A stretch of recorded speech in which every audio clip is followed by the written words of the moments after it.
Hello everybody, my name is Benjamin Kizadi and today I'll be showing you helpful tips and tricks about PowerPoint. Now, firstly we start off with the title, and now I just put down a random title, PowerPoint. I start off with that. And now at the side, now we have many designs that we can pick from. So normally you type in PowerPoint, and normally the designs are kind of oriented to the word. So it's very plain, obviously it's PowerPoint, but we select this one here. Anyways, moving on. Now that we have text, obviously we have title up above. We can just put in a random title. But now we have text, and now supposedly if we want to have bullet points, we can we can select none firstly.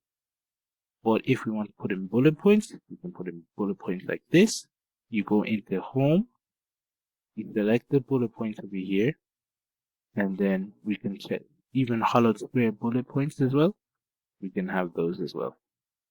Also, when we are, let's say for instance, we type in something and we want it to um, come in as an animation, we can select animation, highlight our thing, and we select animation, maybe fade, and now we can go check this by going into the slideshow, say begin from beginning, and now it comes in like how we want, like the fade. Also, we have transitions as well.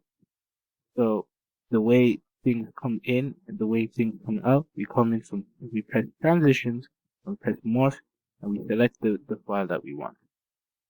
Anyways, thank you guys for tuning in to my tech tips on PowerPoint, and hopefully this makes your PowerPoint better and you do better grade of